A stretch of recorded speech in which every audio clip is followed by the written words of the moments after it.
골로새서 1장 24절에서부터 29절까지입니다. 우리가 고난을 받아야 하는 이유. 성경은 일관되게 인간이 하나님 앞에 죄인이라는 사실을 가르치고 있습니다. 창세기 6장 5절에 보니까 인간의 악함에 대해서 이렇게 선언하고 있습니다. 여호와께서 사람의 죄악이 세상에 가득함과 그의 마음으로 생각하는 모든 계획이 항상 악할 뿐임을 보시고, 여기서 보니까 사람이 마음으로 생각하는 모든 계획이 항상 악하다고 이야기하고 있습니다. 또한 로마서 3장 23절에 보면 이렇게 가르치고 있습니다. 모든 사람이 죄를 범하였음에 하나님의 영광에 이르지 못하더니 모든 인간은 죄인이다. 이러한 성경의 선언에 대하여 믿지 않은 불신자들은 반감을 갖고 이 사실을 인정하지 않습니다. 인간은 원래 선한 존재인데 여러 환경적인 원인으로 나쁘게 변하는 것이다. 이것이 믿지 않는 사람들의 주장입니다. 그래서 교육을 통해서 또한 여러 심리적인 치료와 상담을 통해서 인간이 충분히 변화될 수 있고 선하게 살 수 있다고 주장하기도 합니다. 그러나 우리는 과거의 그 어떠한 시대보다도 뛰어난 교육 기술과 발전된 치료와 상담 기법을 가지고 있음에도 불구하고 인간의 범죄를 막지 못하고 있습니다. 오히려 세상이 발전할수록 교육 여건이 좋아지고 여러 훌륭한 치료 상담 기술들이 등장하고 있음에도 불구하고 더 치밀하고 악한 범죄의 사건들이 늘어나고 있는 것을 발견합니다. 최근 들어 한국 사회에서는 과거에 당한 여러 가지 폭력에 대한 고발과 고백 운동이 활발하게 진행되고 있습니다. 과거에는 피해자임에도 불구하고 용기가 나지 않아 사회적인 시선이 곱지 않아 자신이 당한 폭력에 대하여 알리지 못했지만 사회적인 분위기가 많이 바뀌어서 과거 자신들이 당한 피해와 고통들을 알리는 일들이 많이 벌어지고 있습니다. 그런데 이 운동을 통해서 밝혀진 진실 중 상당수가 많이 배운 사람들, 사회적으로 높은 위치에 있는 권력자들, 이 시대의 엘리트라고 불리우는 그러한 위치에 있는 사람들이 가해자로 상당히 많이 포함되어 있다는 것입니다. 지금 밝혀지고 있는 가해자들의 신상을 보면 일반 사람들이 볼 때 전혀 상상하지 못했던 인물들이 겉으로 볼 때에는 너무나도 신사적이고 다정하며 멋있게 보였던 사람들이 폭력의 가해자로 지목되는 것을 보며 많은 충격을 받습니다. 우리 개신교 안에도 폭력에 대한 사건들이 참으로 많을 것입니다. 쉬쉬해서 그렇지 목회자나 사역자나 일반 성도들 간의 폭력에 대한 문제가 매우 심각할 것입니다. 이단이나 사이비 단체들만의 문제가 아니라 기성교회 안에서도 많은 문제들이 분명히 숨겨져 있을 것입니다. 그리고 실제로 그 중에 일부분 사건들이 언론을 통해서 우리들에게 알려지기도 하고 그 때문에 많은 사람들이 큰 충격을 받기도 합니다. 사실 아무도 이러한 문제에 대해서 자유로울 수 없습니다. 믿는 사람들도 마찬가지입니다. 목회자라고 해서 사역자라고 해서 예외는 아닙니다. 그리스도인이라고 해서 예외가 아니라는 것입니다. 우리는 모두 다 죄인으로 태어난 사람들입니다. 우리만의 힘과 능력으로 절대로 우리 스스로를 거룩하게 할 수 없습니다. 그러므로 우리는 늘 겸손해야 하고 이미 섰다라고 교만해서는 안 됩니다. 우리 자신의 죄성과 연약성을 늘 인식하고 늘 조심하고 또 조심해야 합니다. 우리는 주님 나라 가는 그날까지 죄와 싸워야 하며 늘 하나님을 의지하며 살아야 합니다. 우리가 잠시라도 방심하고 교만하다면 우리는 스스로 넘어지고 실패할 수밖에 없습니다. 오늘 본문에서 사도 바울은 그리스도의 남은 고난을 자신의 몸에 채운다고 고백하고 있습니다. 즉 그가 하나님과 예수님과 교회를 위해서 고난을 받는 자리에 선다는 것입니다. 우리는 오늘 본문을 통하여 저와 여러분, 우리 교회가 주님을 위해서 당해야 할 고난이 과연 무엇인지 보다 구체적으로 살펴보는 시간을 가져보도록 하겠습니다. 첫 번째, 주님의 복음을 위하여 고난을 받아야 합니다. 역사를 공부하는 이유는 과거의 잘못을 다시 반복하지 않기 위해서입니다. 그런데 역사를 배우면서 가장 확실하게 배우는 것 중 하나가 역사를 통해서 우리가 과거와 동일한 잘못을 계속 반복한다는 것입니다. 과거의 실패와 잘못에서 교훈을 배우지 못한다는 것을 역사를 통해서 배운다는 것입니다. 죄를 짓지 말아야지 다짐하지만 돌아서서 다시 죄를 짓는 것이 우리 인간의 본 모습입니다. 그래서 절대로 인간은 스스로를 새롭게 하거나 그들 자신을 거듭나게 할 수가 없습니다. 세상의 눈으로 착하고 선하게 살 수는 있습니다. 그러나 궁극적으로 하나님의 기준, 하나님의 완전한 눈으로 볼 때 죄를 안 짓는 사람은 없습니다.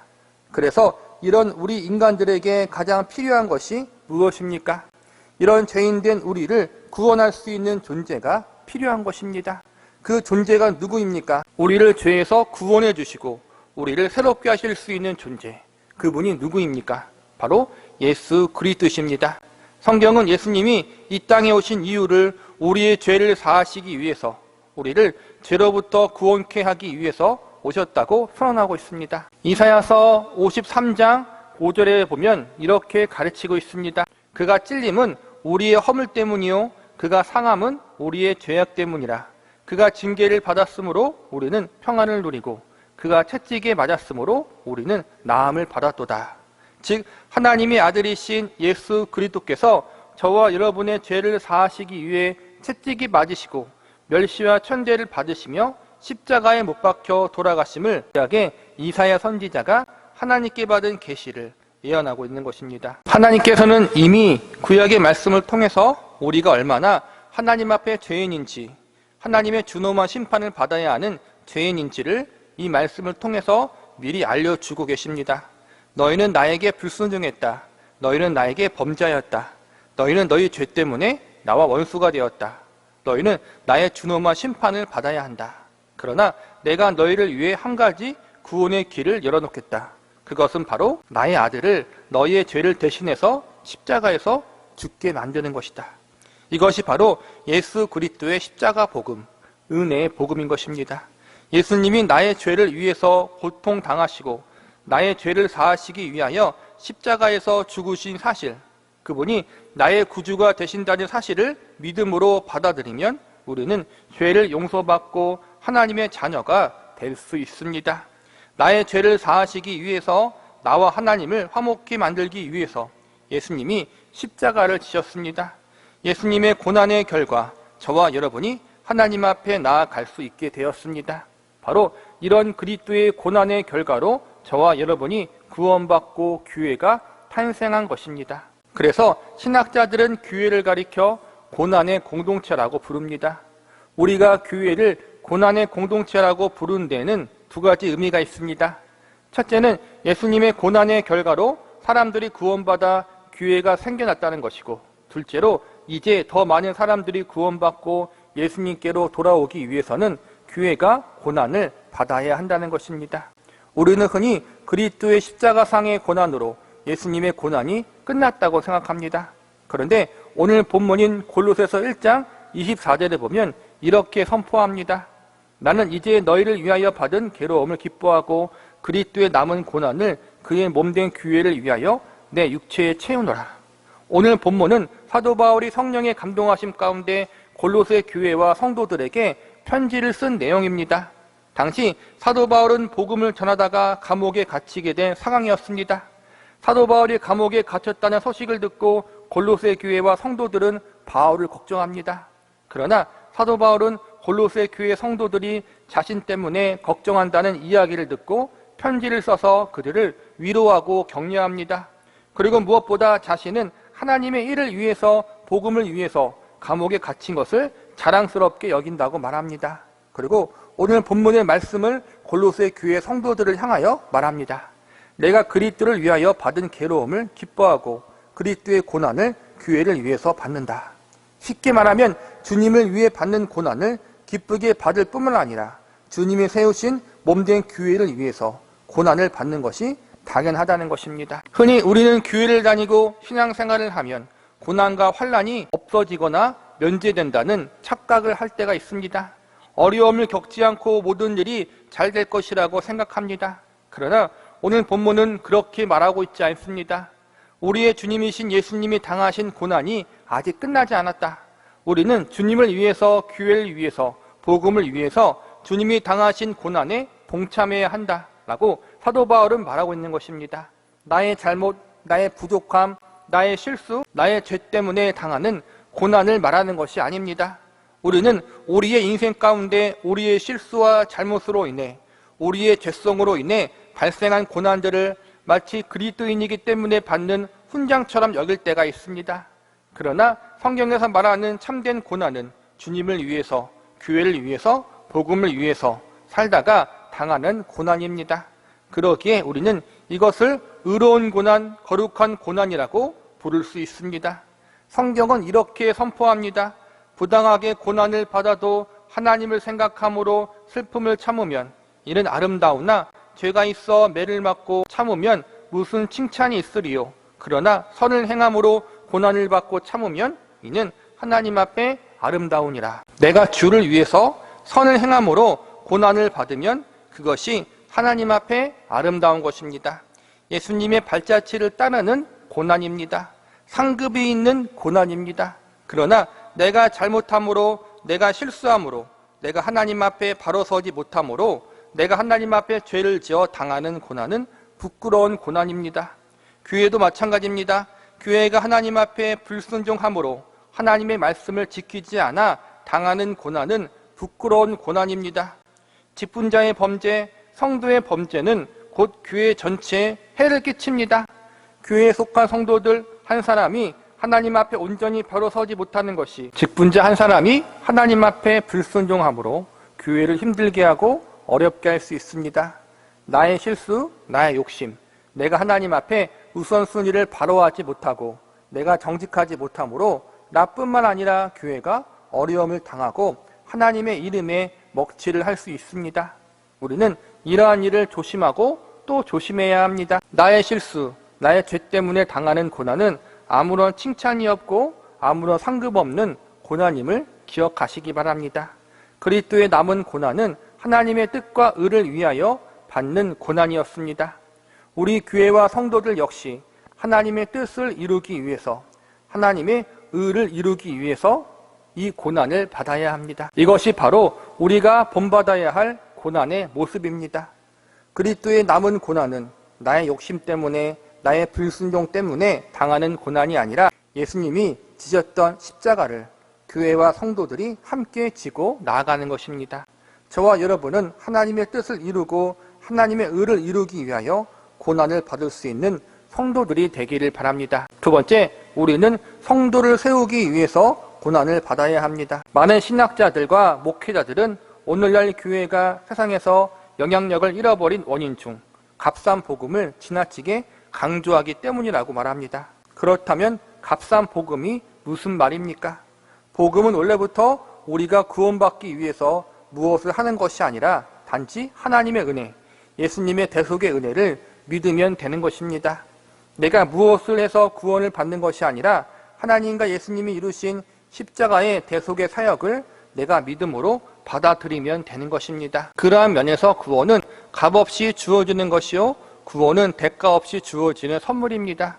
은혜의 복음의 주체이신 예수님을 내가 구주로 받아들이기만 하면 된다는 것입니다.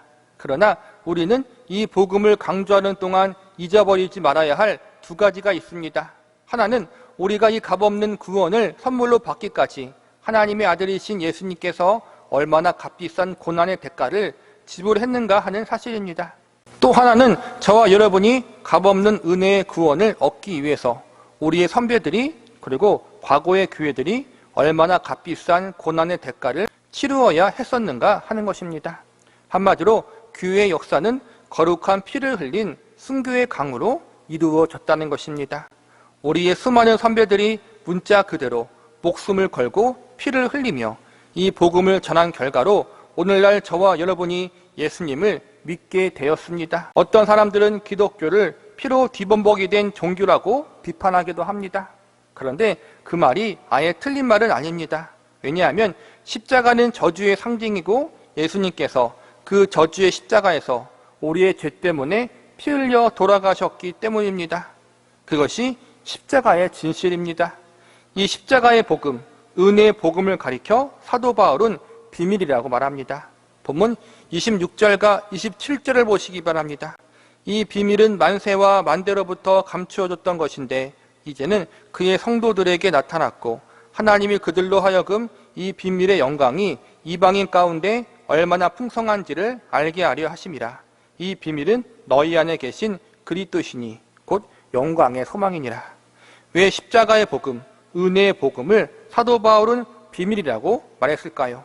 그것은 바로 예수님을 모르는 불신자들에게 아무리 이 사실을 설명해도 알아듣지도 못하고 이해하지도 못하고 믿지도 못하기 때문입니다. 불신자들은 자신의 죄의 심각성을 깨닫지 못합니다. 자신들의 죄악을 깨닫고 예수님의 십자가로 나아가야만 죄의 문제를 해결받을 수 있는데 그 사실을 아무리 알려줘도 깨닫지 못합니다. 그래서 십자가의 복음, 은혜의 복음은 비밀인 것입니다. 하나님이 성령님을 통해서 깨닫게 하셔야만 이 복음이 깨달아지고 믿어지는 것입니다. 이 십자가의 복음만이 우리의 영광이고 소망입니다. 이 은혜의 복음만이 죄인과 하나님을 화목케 만들 수 있는 유일한 길입니다. 그러기에 우리는 어떤 대가를 지불하고서라도 이제 이 복음을 증거해야 하는 이유인 것입니다. 그리스도의 남은 고난을 채운다는 의미는 이처럼 나를 통해 복음이 증거되고 전파되는 일 때문에 받는 고난을 의미하는 것입니다. 그런데 또 이것이 전부가 아닙니다. 본문 28절과 29절을 보시기 바랍니다. 우리가 그를 전파하여 각 사람을 권하고 모든 지혜로 각 사람을 가르침은 각 사람을 그리스도 안에서 완전한 자로 세우려 함이니 이를 위하여 나도 내 속에서 능력으로 역사하시는 이의 역사를 따라 힘을 다하여 수고하노라. 여기서 보니까 사도 바울은 복음을 전함에 있어서 단순히 불신자가 성도가 되게 하는 것이 끝이라고 말하지 않습니다. 그는 각 사람을 가르치고 각 사람을 그리스도 안에서 완전한 자로 세우려 한다고 고백하고 있습니다.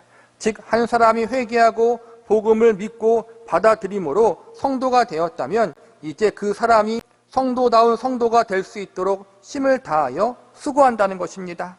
한 성도가 주님 보시기에 성숙하고 온전한 믿음의 사람으로 세워질 때까지 우리는 수고를 아끼지 않아야 합니다. 우리가 흔히 말하는 구원의 의미는 단순히 죄 사함을 받는 것만 의미하는 것이 아닙니다. 불신자가 회개하고 예수님을 믿는 것이 구원의 끝이 아니라는 것입니다. 구원받은 자로서 하나님을 알아가고 예수님을 닮아가는 삶을 사는 것, 성령의 열매를 맺는 삶을 사는 것, 이것이 구원의 또 다른 의미입니다. 우리는 이것을 성화라고 말합니다. 신분의 구원, 영혼의 구원은 즉각적으로 이루어지지만 성화에 대한 부분은 일평생 점진적으로 이루어집니다. 우리는 예수님의 대속의 은혜로 말미암아 의인의 신분이 되었습니다. 그러나 아직 우리 안에는 죄성이 남아있기 때문에 여전히 죄를 짓는 사람들입니다. 말로, 행동으로, 생각으로 죄를 짓고 살아갑니다. 나만 죄 지으면 되는데 나 때문에 다른 사람들에게 피해를 입힙니다. 이것이 우리의 현 모습입니다. 그래서 성도를 가리켜 용서받은 죄인, 의롭다 인정받은 죄인이라고 부르는 것입니다. 십자가의 복음, 은혜의 복음을 내가 믿어서 거듭난 성도가 되었다면 이제 우리는 성숙한 성도, 온전한 성도가 되는 성화의 길을 걸어야 합니다. 우리가 교회에 나와 예배를 드리고 말씀을 듣고 기도하는 것을 우리는 아무런 생각 없이 형식적인 행위로 하는 경우가 많이 있습니다. 그래서 신앙생활을 한 지 오랜 시간이 지나도 믿음의 진전이 전혀 보이지 않는 사람들이 많이 있습니다. 직분을 받고 직책을 맡았지만 신앙의 진보가 너무 더딥니다.